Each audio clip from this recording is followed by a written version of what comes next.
Hello guys, welcome back for another One Piece review. Before we get into the bits of this chapter, just want to cover off a few things. Because this is a super early leak and translation, take the translations with a pinch of salt, and also still expect the gap. I was expecting not to have a video this week, and then in the new year having a video.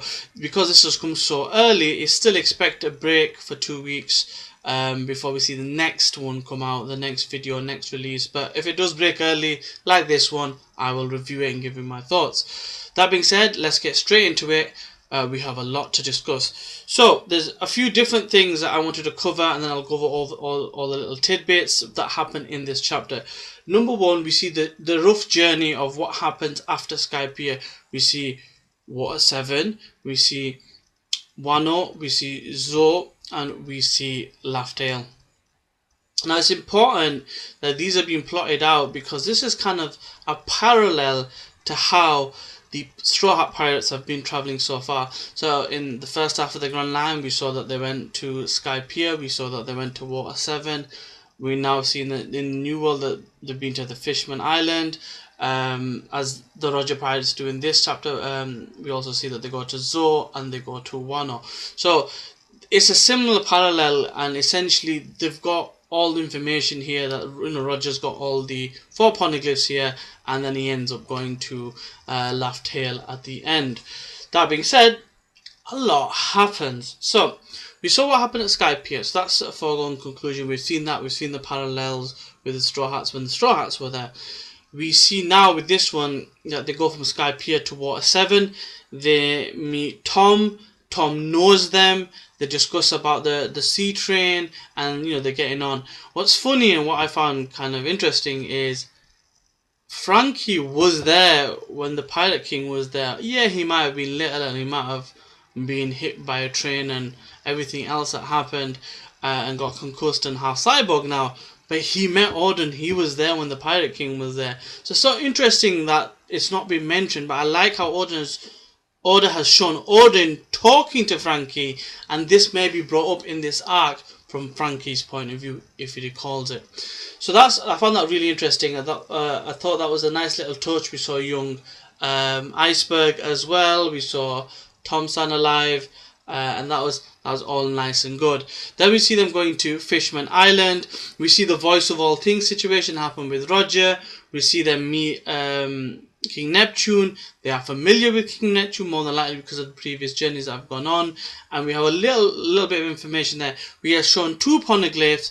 One is the Joy Boy apology letter, and another one which basically Odin says isn't really important.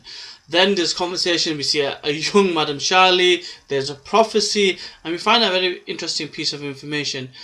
Poseidon is reborn every 100 years, which then Roger says, okay, well, I ain't got time to wait for 10 years for her, but she was not born at that point. He had just become king. Neptune hadn't got married yet, hadn't had his kids. That's really important, because if this kind of world-destroying ultimate weapon gets reborn, could this be a thing that happens with the other 2?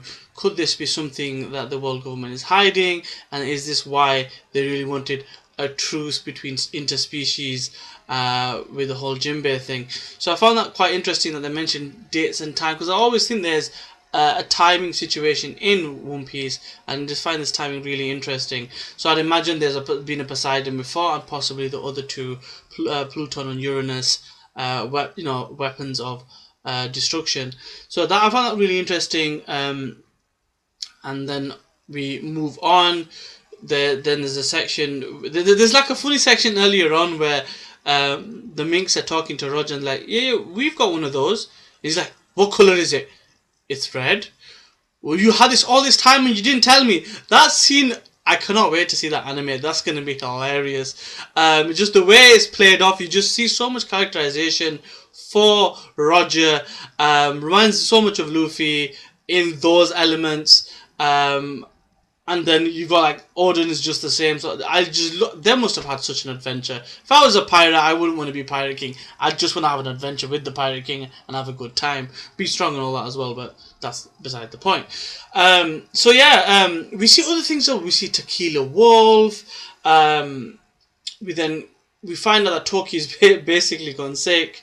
They take her to Wano. They get the rubbings from Wano, and they get out of there. Also, I'll leave you here. I'm gonna go finish my journey.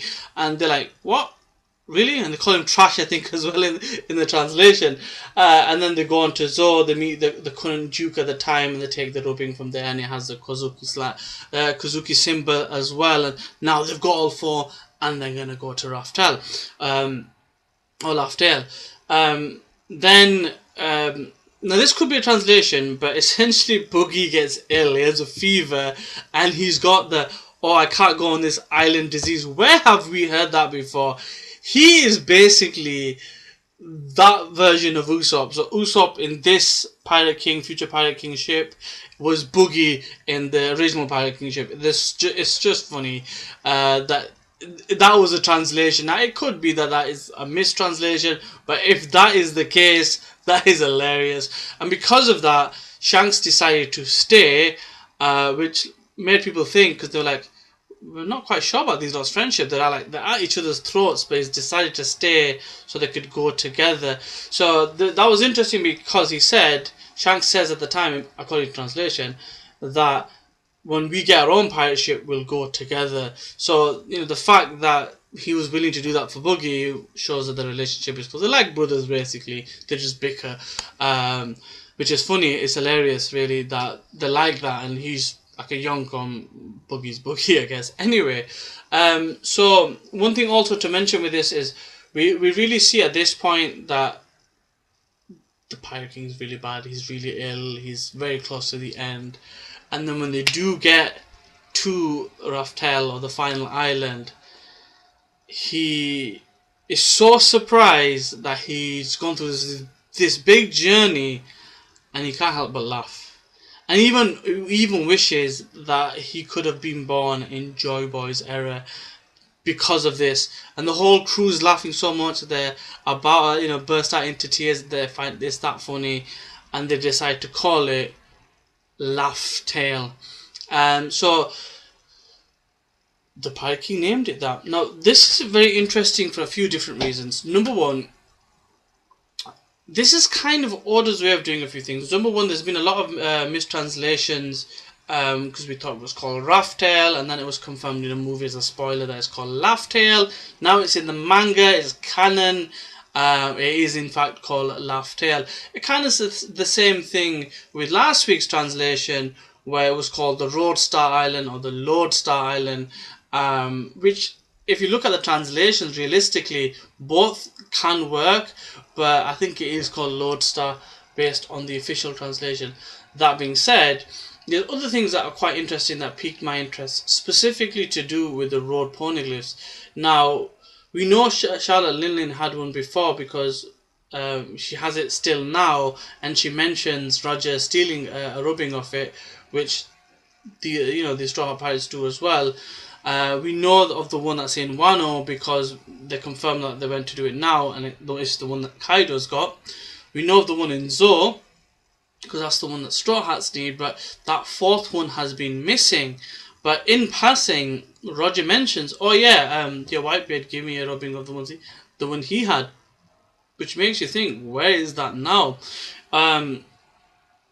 Could Blackbeard have it because it was in the territory that the Whitebeard had, that Blackbeard has taken over? Or is this on the island that we've seen Marco at, which he sent all his money to, he grew up on, and he did his thing? This I find interesting, because if it is that, there's nothing to suggest that Blackbeard can't go over there, mess it up, because he'll know of it as well, because he was from that crew. And basically Luffy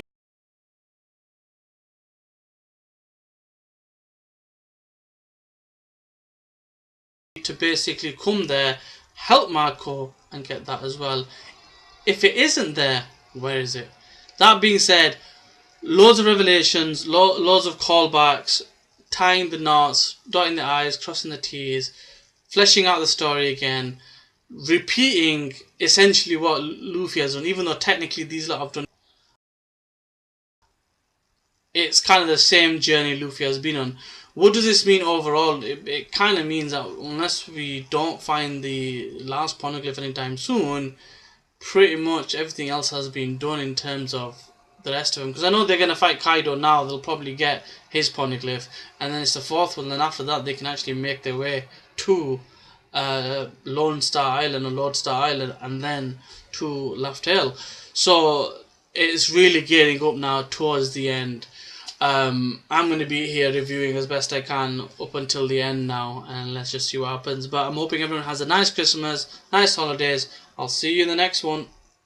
Peace!